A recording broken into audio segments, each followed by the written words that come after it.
Welcome, and thank you for joining us. As the end of the year approaches, a lot of businesses are finishing up their strategic planning as well as their budgeting, but there are those businesses that aren't. And what will happen then, as the new year comes along, those who plan are going to hit the road running, whereas those who don't have plans in place, well, they're going to be following. They're going to be playing catch up and reacting to what the other businesses are doing or what the economy is doing because they don't have a plan to look ahead and see what might be happening. They'll be reacting to what their customers are telling them to do for the exact same reasons. A lot of times, what I found is that businesses throw planning away because it seems too difficult, but also they don't know the options behind that they can choose from, especially as a smaller business. And that's why I'm happy to have Mr. Ed Carter here with us today. He's going to be talking with us about some of the planning and the options that you can do even as a small and mid-sized business in order to get through the tough times, whether it's a surge or whether it's a downturn. These are important because even the larger companies, such as Dell Computers, and here we have a quote by Michael Dell, where he's talking about the fact that business is holistic and you have to have your eyes on many things. What he tells us is that we were always focused on our profit and loss statement, but cash flow is not a regularly discussed topic. It was if we were driving along, watching only the speedometer, when in fact we were running out of gas. And that's the holistic part. Those are the parts that you can capture and say, what if, should we be paying attention to these if you do the planning? And those are the pieces that we'll be talking about today from a financial end as well as an interfacing performance end. But why should we care? As a small business, look, I don't have the ability to go out and get the data that a larger business can get and pay for. Well, what we can do is start to look at some of what is already out there, what happened in the past, as well as the research that others are doing and putting out there for us to be able to use. From that, we can make inferences about what we need to do as business owners and what we can plan for. So let's take a look at some data points. In the Great Recession, about 73% of American households reduced their spending as one of many coping mechanisms that they used. Well, 73% of households means that everyone's going to be touched who's in business in some way, somehow. How are you going to be the business that may be selling less, but you're still selling? You're surviving, maybe not thriving, but how do you survive? And that's part of that planning process. But what about today? Because we're told that the Great Recession, well, that was one of a kind. Well, while getting into recessions may always be different, the effects, once you're in them, well, they stay pretty much the same. People stop spending, and we have to figure out how, as a business, to survive. So let's look at some of the current data points to see what some of the triggers are that could tell us what's going on. In the global healthcare industry, well, that's not showing any signs of slowing down. And this was talked about by Deloitte about halfway through 2019. What they are saying, though, is that these costly digital technologies continue to increase healthcare demand and expenditures. So let's break that down. You've got this digital aspect to healthcare now. They may be things such as digital robotic operations or digital ways to move the data around or digital ways to track the patient or. But those digital technologies carry a cost and the demand is going up because you have the digital technologies in place. So now, how in the world do I know when I can afford to buy those digital technologies in order to remain competitive? And what do I have to do in order to get to that point? Because not only do I have to purchase the initial robotic surgical apparatus, but I have to maintain it. I have to maintain the software. I have to have people trained. I have to have new people in IT, and I have to train the surgeons. And that training is changing from what we're used to. So now there's even more things to spend your money on. For example, in surgery, it used to be that the new surgeon in training would do portions of the surgery with the main surgeon standing by talking them through it. And that meant you actually got your hands into the surgery. You could feel where things were different from normal or whatever else. And you got this practical, very hands-on experience.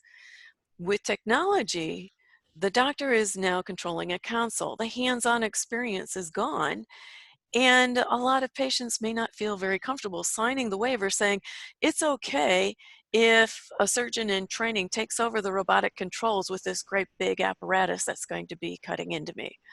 So the training requirements change, which means we may have to spend more to be able to meet the demand that the technology that we have in the first place is going to cause us.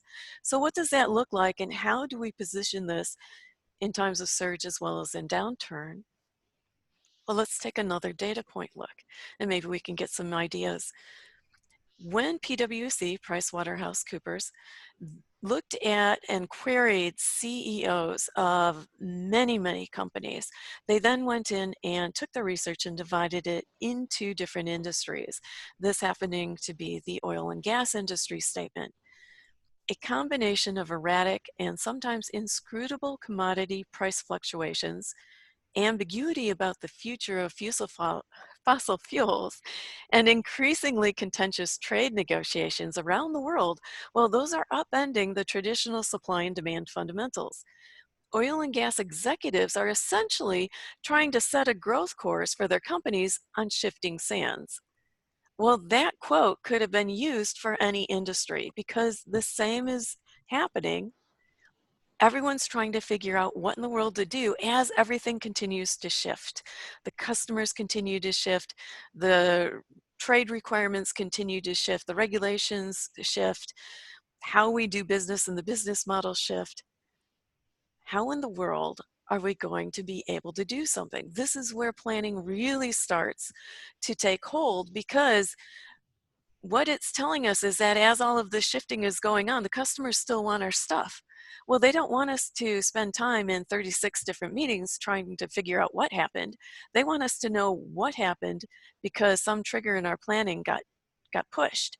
And we know what happened. Now we sit in a couple meetings figuring out exactly what we're going to do to put the solution on the ground and then monitor to make sure that it's performing the way we want. But how do we get to that point? In order to get to that point, we're going to be going through several different pieces, and for staying with us, we do have thank yous that we're going to give you at the end of this webinar. And you may be saying to yourself, well, look, all economies go up, all economies go down, this too shall pass, right? So why should I worry about it? But just like I talked about on the very first slide, if you don't have a plan in place, you're going to be following and reacting to what everything else is doing. Your competitors, the economy, as well as your customers and your potential customers. In addition, if you don't have a plan, you're not going to know that things have changed until later in the game when everyone else has already picked it up, and now you're running even harder. So you want to make sure that while this too passes, it's not also your business that's passing. What are we going to look at during this session? Well, we are going to plan for tough times, but we are actually looking at the edges, the surge edges, as well as the fundamental lower end edges of when things start to fall apart, because they all have commonalities. That means we have to plan holistically, and just like we said with the quote from Michael Dell, one number is not enough. What is it that we have to do? And no functional plan is an island. They can't stand by themselves. They must align and integrate, which means you have to have discussions ahead of time. And those discussions come during the planning, when everyone understands the plan A and the plan B. What does that look like? What are the options you can have? We're going to look at it, and we're going to look at making sure that we're focused those options, the cost savings in some instances, we're going to focus them correctly. Because when you come in and use a sledgehammer, like a 20% across the board cut, well, that just hurts your business as a whole. What we want to do is figure out where we can use a scalpel. Where is the waste when we exercise this option, so that we're moving our resources correctly and not spending money where we don't need to be. And finally, we'll be looking at how in the world do we strengthen the market position, because planning is nice, but what do we do with it? We're going to look at both short-term and long-term planning, as well as some of the concepts behind the implementation. I am Dr. Cynthia Kalina-Kaminsky, President of Process and Strategy Solutions. So excited to be with you today. I help companies of all sizes figure out how to put all of these plans together to integrate them so that they merge into a larger strategy, and they merge down into the company by outlining the performance that's needed. That automatically gets everyone on the same page, which means you can work your operations much more easily. You can get the flow, and it ends up increasing your revenue because you're not wasting your time figuring out what everyone else is doing. All of this for small and mid-sized businesses. Consulting can be a bit expensive, so I've captured it in the digital coursework called Performance Magic. You'll find Performance Magic underneath the essentialbusinessperformance.com space. And in there, we're going to start looking at that strategy, at the functional pieces. But it's not enough just to strategize. You have to know particulars about the pieces, and you have to know if you can afford them in the first place. And that's where our guest presenter today, Mr. Ed Carter, comes in. He is the principal of Ed Carter CPA. He's a former CFO. He has both government and he has commercial experience, which means on the government side that he is the IRS whisperer. He does federal tax preparation and can have those conversations with the IRS if you need them. And all of us as business owners eventually come to the point where the IRS does come knocking and we need someone who can talk to them in their language.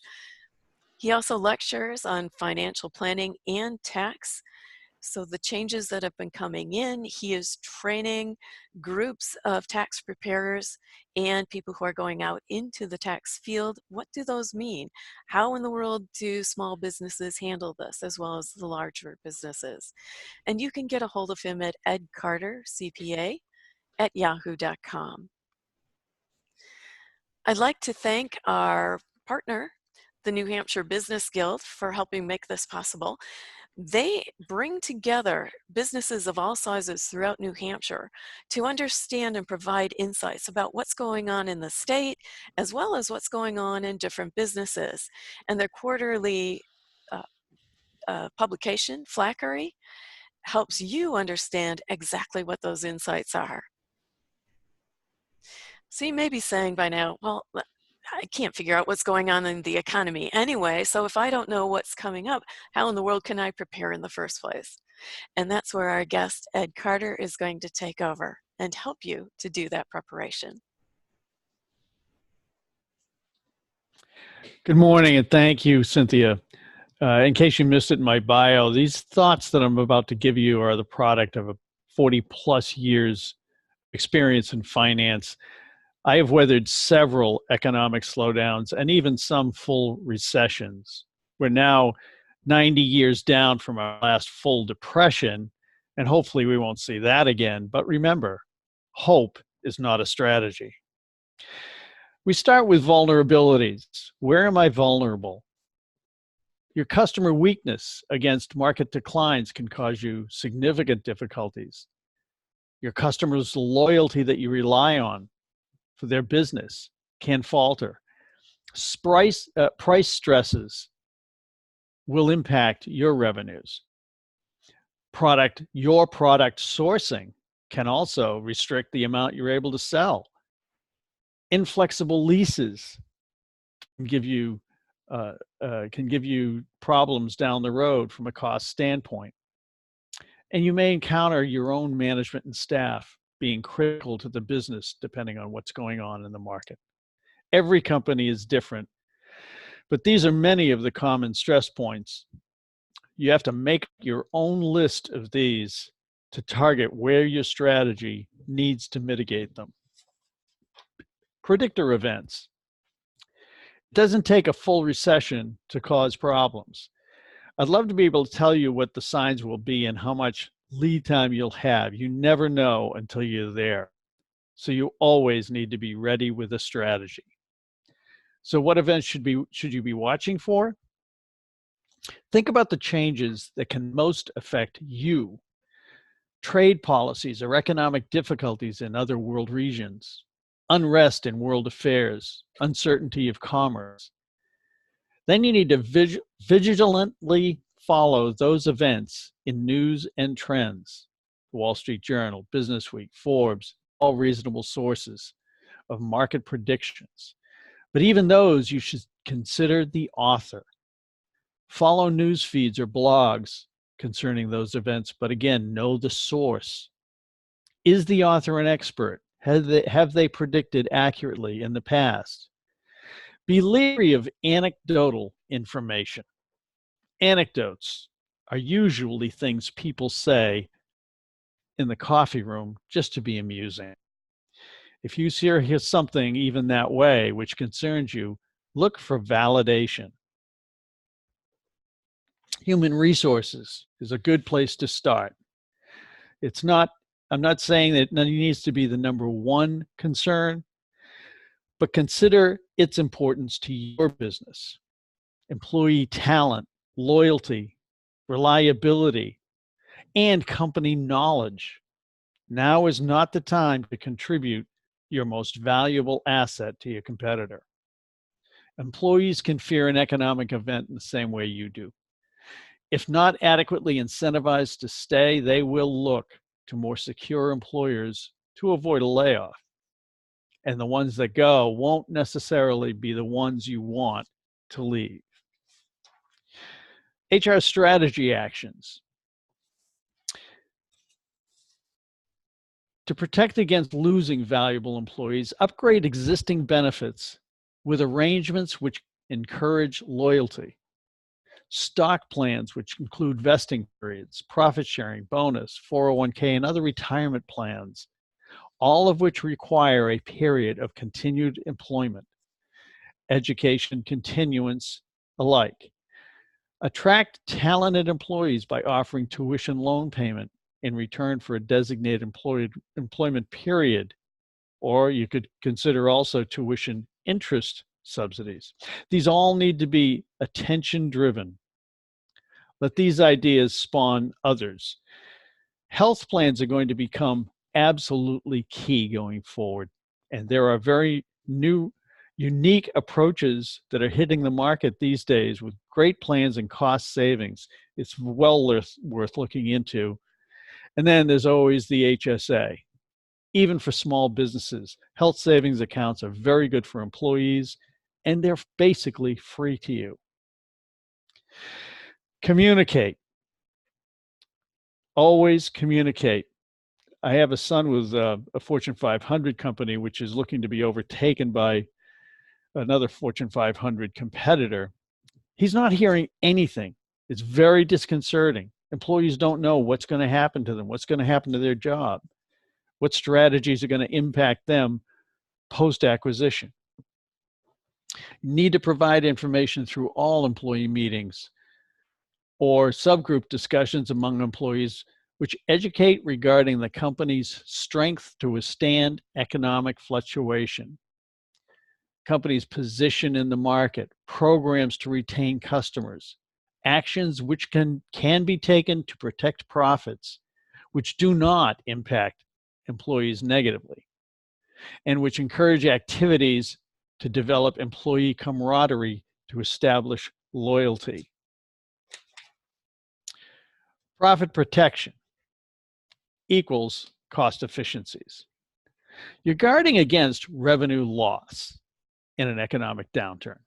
You have to become more efficient and plan for downscaling. Find cost reduction actions now. Avoid the fire drill. The best way to reduce cost is over a reasonable time frame. Ease down cost reductions, which can impact employee morale, and be prepared to mitigate those impacts. Reduction strategy. Consider lease instead of purchase, or upon renewal of leases, seek shorter term commitments. Bring a foreign branch home. Economic problems become exacerbated when dealing internationally. If economic issues are worldwide, we are far less prepared to deal with them on foreign soil. But even if the deal economics suggest otherwise, it is better to pay a little more in the deal than have inflexibility when you need it most. Always use a pencil. Always use a pencil for crossword puzzles, and the same goes for planning. Develop a flexible budgeting system. Flexible budgeting involves preparing a budget analysis or a budget forecast with built-in changes which can be made should your assumptions prove inaccurate. All right, so you're always ready to take a turn and create adjustments to your plan. You need to identify the critical paths which need to be reinforced. Where are the weak links? And then you need to orient your management to this fork in the road decision making. Monthly or quarterly reviews that you normally have now need to be expanded in order to avail alternative actions. Plan, plan, plan. Have a plan for everything, but plans must work together holistically, as Cynthia has said. And did I mention communicate them? Resource planning.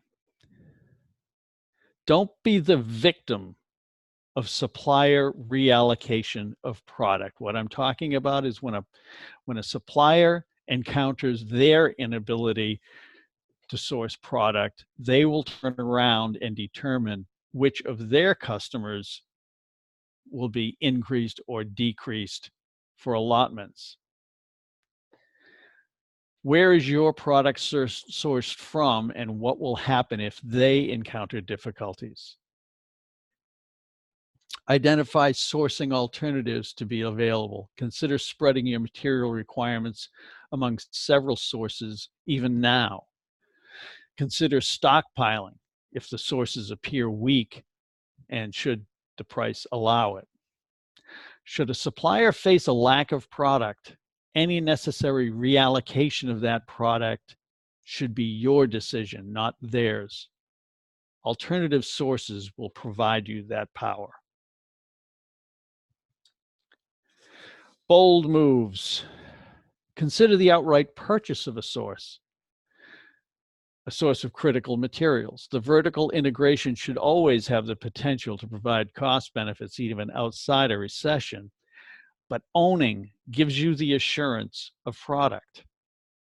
Should you see significant erosion in market share, consider it a merger or purchase of a competitor. This should usually provide efficiencies at any time, but the larger mass also could strengthen your position in a market downturn. These moves may be bold, but they may also be life-saving. It can't be too early to make plans. Show your workforce of your strength of planning. And when it happens, you'll be ready. Questions? So Ed, I did get one in. This person sent it via email, and he wants to know, doesn't it take capital to do a merger?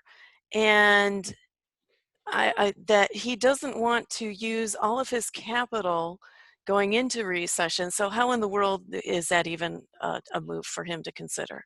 That's a great question, because that is the reaction to people when they consider mergers and acquisitions as a general term, that, oh, I need all kinds of capital or access to capital to be able to pull that off. Well, not necessarily. Even small businesses can get involved in combinations, business combinations.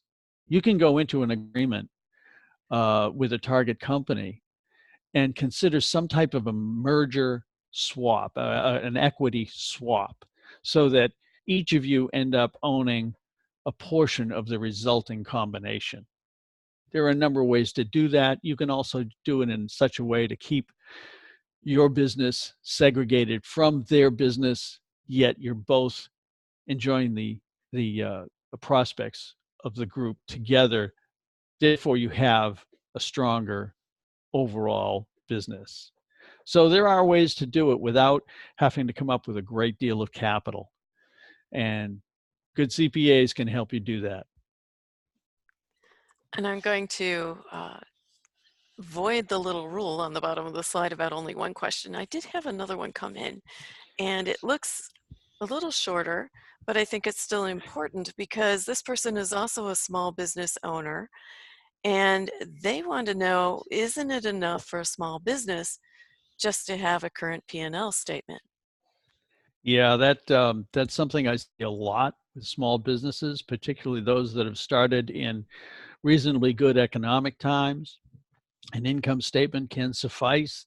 They get along fine as long as they know they're making money. But then things get a little different, and perhaps your needs for cash become more. And before you know it, your checking account is out of money, and you hadn't planned for that. Your income statement isn't going to necessarily tell you that's the case. You need to have a cash management system or a cash flow projection. Uh, I am I often see businesses where people will start up a small business, they'll invest in the QuickBooks system, but they'll only end up recording transactions to keep their income statement up. They'll just ignore all the balance sheet accounts. Some of you probably don't even know what I'm referring to, but believe me when I tell you that you really need to look at your accounting holistically as well, and tracking those balance sheet accounts. How much do you have in cash? What are your receivables looking like? How much equipment do you have? And what are your liabilities? What do you owe others? You need to keep all of those accurate so that you really know where your business is going to be going. Excellent. Thank you for that. Let me get so with the setup that you've done, you've talked a lot about the options, a lot about the things we can start to look at for planning. And when I go out to consult, I get a lot of, hey, planning's great, but what about the implementation? Because if we can't put it into action, then what good is it? And a lot of times the planning was not created specifically to be able to transition. It's a plan. And one of the things we need to do is figure out what our customers want so that we can align to that and put that in our planning so that it falls naturally into our performance. Because, hey, we've got all of these people and they love the company that they work with. They're waiting to see what we do to secure their jobs and the company through any tough times, whether it's in surge times or whether it's in a downturn. So how in the world can we start to think about what might happen even though we don't know what will happen? And that's where we come into the concept of agility. Now, this has become a buzzword in business. A lot of people are talking about it, very few have the correct definition. Agility actually started as a methodology and a concept in the software industry. It was all about not taking so much time up front to do detail planning, step by step, task by task, piece by piece, interface by interface, because it takes so long, the customer requirements actually change or the technology changes in the process. So how, once we get into the operation phase where we're actually executing, how in the world can we be agile enough to be able to hit and deliver what it is the customers expect now before they change their minds? So agility has an aspect to it that makes it very difficult. That aspect is that it combines the speed with reliability. This is the perfect piece. In times of surge, well, your new customers that are coming in all over the place, they don't want you just to deliver fast to them. They want you to deliver the right thing fast to them. Or perhaps they really don't need it quite so fast, but because you've got so much going on, it's easier for you to increase the flow and maybe deliver a little early. But notice Just even saying that can cause you to shiver a little bit because you know how much it takes in the back end to actually move that order on through. So, how in the world do we begin thinking about this correctly? And as we talk about introducing the agility into your business, I want to give you one of the ways that agility is being used as more of a buzzword so that the points will make more sense as we go through. As I was at a networking meeting here out in the Boston area, one of the women who did some higher level software coding, very advanced technology, she was saying that their company had gone to an agile type of performance and they were releasing once a week new things to the customer. In order to do that, because it was a very tight time schedule, they eliminated some of the testing, expecting the customers to be able to do some of that testing for them. And they also did not do the documentation, which in the Agile methodology, the main lifting documentation is left for later. But there's documentation up front that guides the piece by piece modular build of what you're doing. So you can't go in as a software company and have your designers create code, but not document what it's interfacing to and where it's going, at least in some sort of short form so that it can go into more complete detailed documentation later. So you don't get away from the documentation.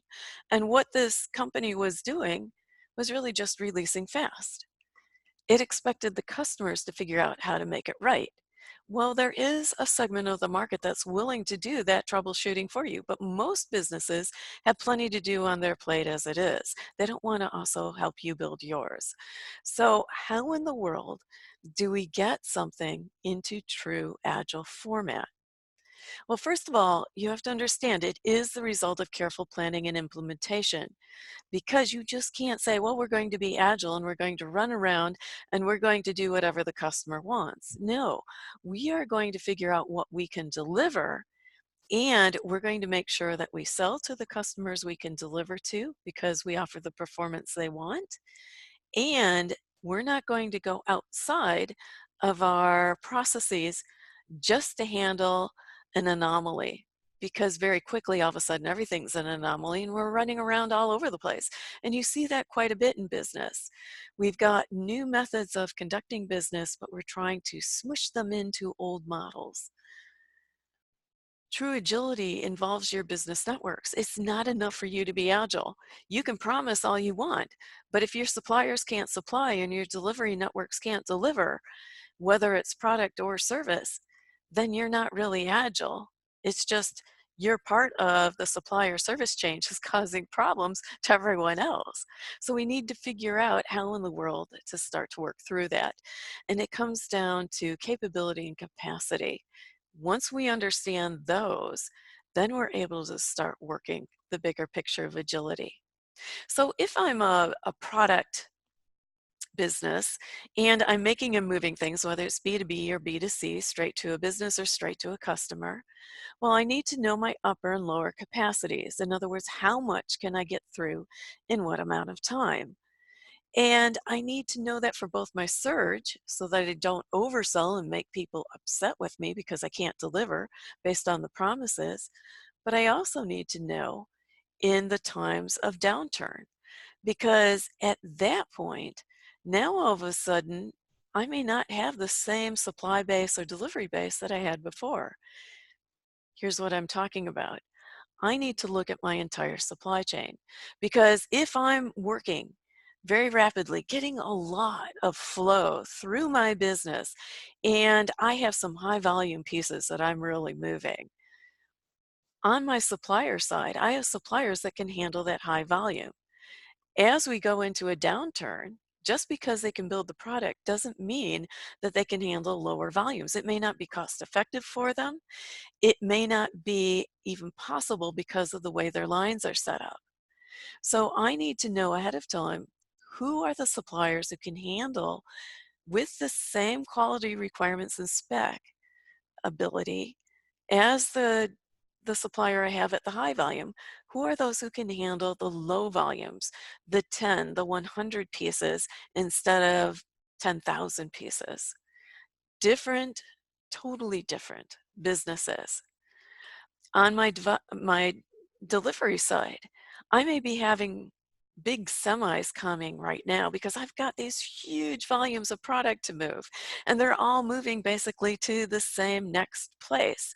So I have some major deliveries that I'm making, and then I have a dock for some of the smaller stuff.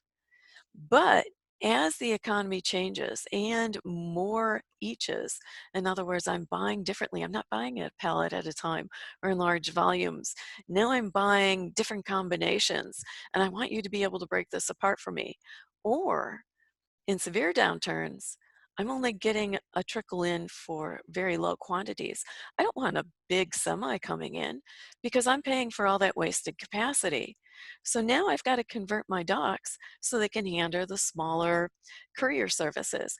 I've got to convert the way I pick and pack so that I can go faster on smaller amounts and make sure that I can track it all the way through so that I load the right delivery onto the right truck. We're changing the way we actually do business when we start to move to the extremes of our capabilities. I'm sorry, of our capacities first. And those changes in capacities require different capabilities because people who like to do the same thing over and over are not going to be the same people who like to handle lots of different things and you never know what it is until the day of. So, how do we move around our workforce to take best advantage of what they do great while also adjusting to this brand new way of doing business? And when do I do this? Because I have to have some finances behind this. This just doesn't happen. I'm going to have to pay to transition over. Assuming I have everything, I'll have to pay to buy in new capabilities if I don't. When can I afford that? And when should I even start considering it seriously? So, how in the world do we make agility happen? Well, part of it is all about the sharing and the coordination with that entire supply chain. Right now, we're still talking about product, but we could be talking about service as well. We've got some sort of knowledge or guess about how much we're going to be making and moving. And we've got a confidence level. And of course, those confidence levels have been shattered lately because there's just so much going on and in downturns, they shatter because we really don't have a grasp on who's going to be coming in with an order when, because it's all about affordability and their customers as well. That's where it pays to have plans. Because if you have plans and if you can afford the transitions so smoothly that it doesn't mean that there's total chaos for your customers, then you're going to be the trusted supplier that they're going to rely on.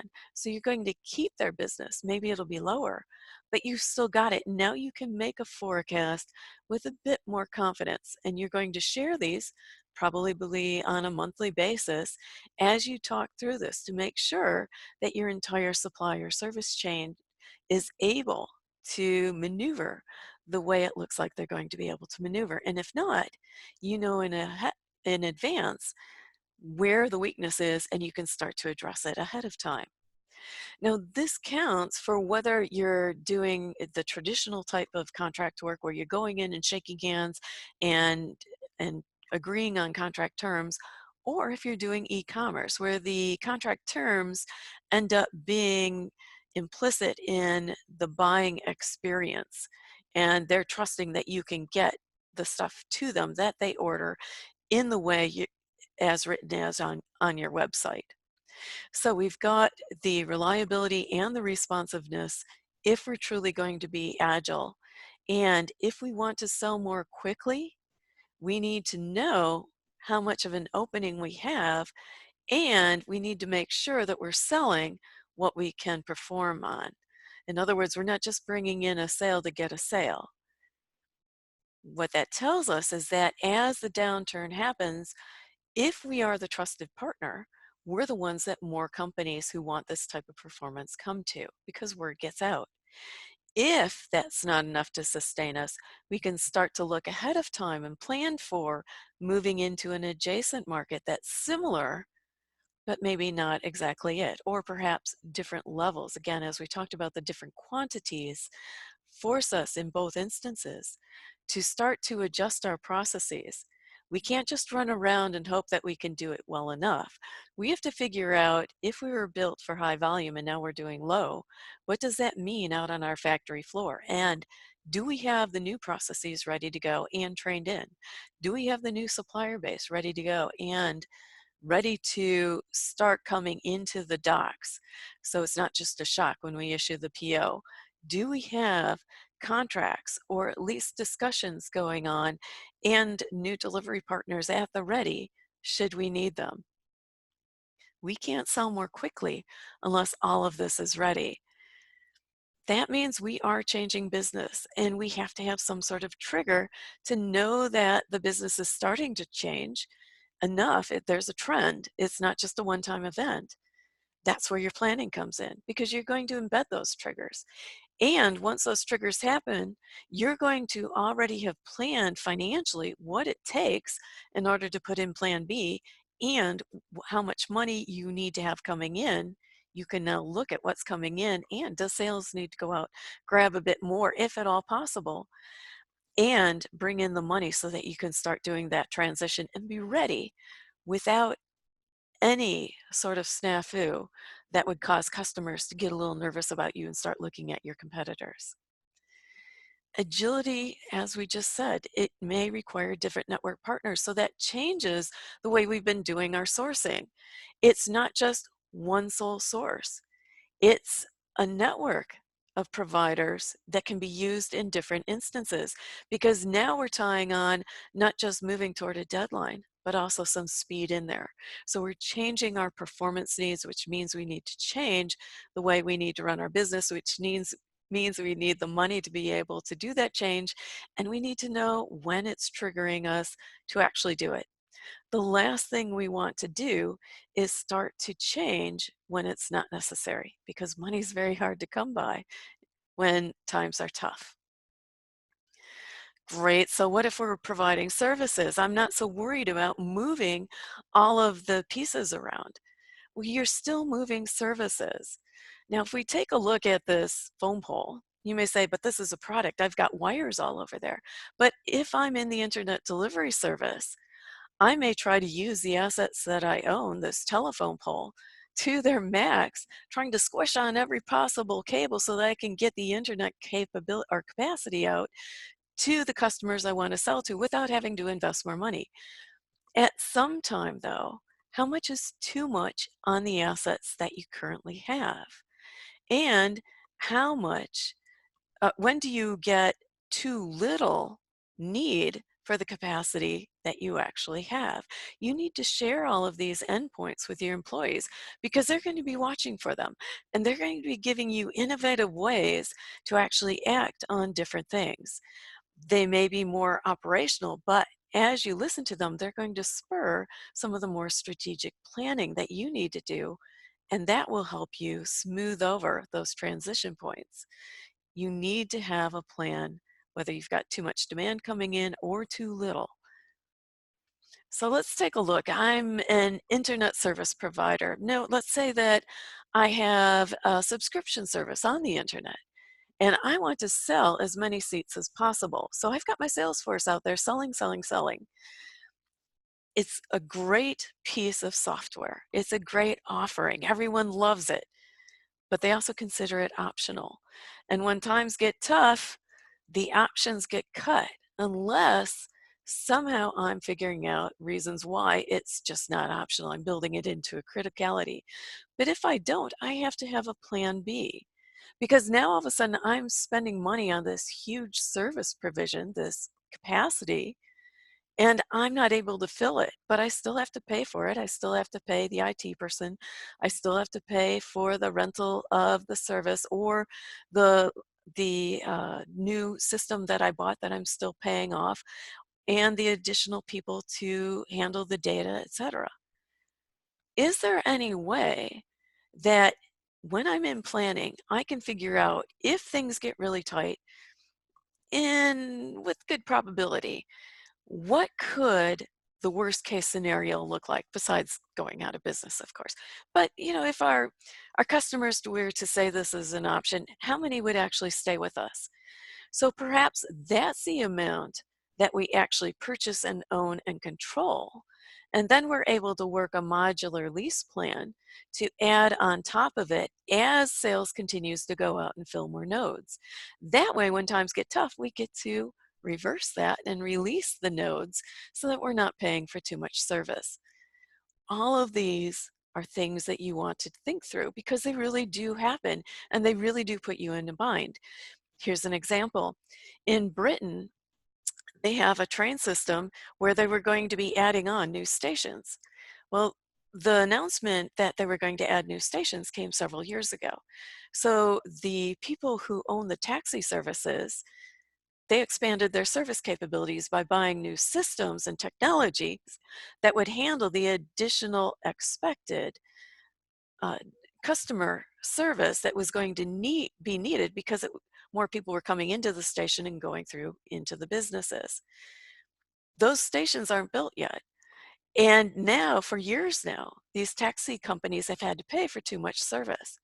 So, how in the world do you plan for something like this happening when you're not in control of everything? Which pieces should you control and which should you allow, perhaps, as Ed said, at a higher price, your people to go out and lease as the operations warrant it?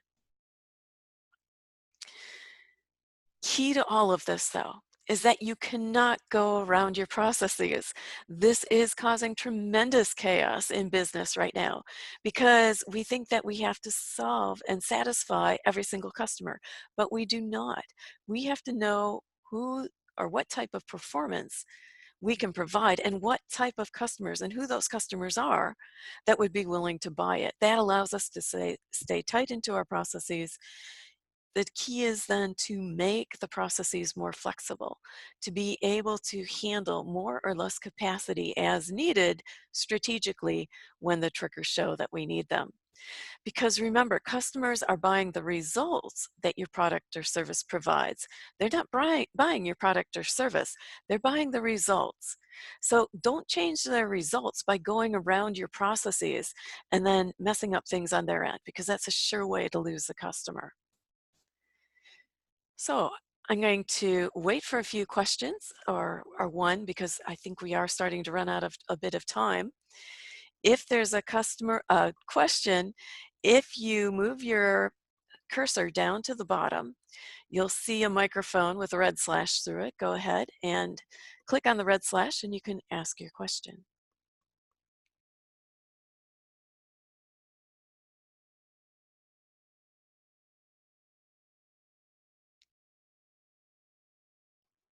Cynthia, I have a question I'll interject. Absolutely. How do you see us being able to work together to provide the kinds of services that you provide and I provide? Okay, so that's a great question for all businesses because everyone is trying to figure out, I've got all of these options out in the marketplace. How in the world do I have time to figure out which CPA and which operation consultant and which training consultant for my HR and which all these other things that you have to do? How in the world do I start to put them together? So the first thing is, as you go through and you start to listen to various people, listen to see if they are able to speak the other languages that belong inside of your business. That can lead you to believe that should you reach out to them and send them an email and say, hey, I'm interested in talking with you, you are able to start saying, do you have an extended network so that you can bring in key important pieces of this as needed, because not everyone's needed all at once. That would cause immense chaos. So listening to the language, listening to the positioning, listening to people talk, as well as then finding webinars like this where they're actually integrated already, so you know that people have that network already built ready for you to start to buy into. Uh, Does that answer your question, Yeah, Ed? that sounds great. Yes. Okay, excellent. As a thank you gift for joining us today, Ed is offering a free tax review and assessment. He does focus on small and smaller mid-sized businesses, basically in the small though. Um, you can reach him at edcartercpa@yahoo.com, and that free federal tax review and assessment is available at all times. So reach out to him, hopefully before the IRS comes and you need an IRS whisperer. As a thank you, I am offering a 30-minute strategic workshop so that we can work together to talk through some of the issues of agility and how they look in your business and some of the problems that you have. And is agility the performance or something else? And how in the world do we start to talk about it? And just as Ed pointed out, what may be some of the other aspects that also need to be connected in, and at what time might they come in?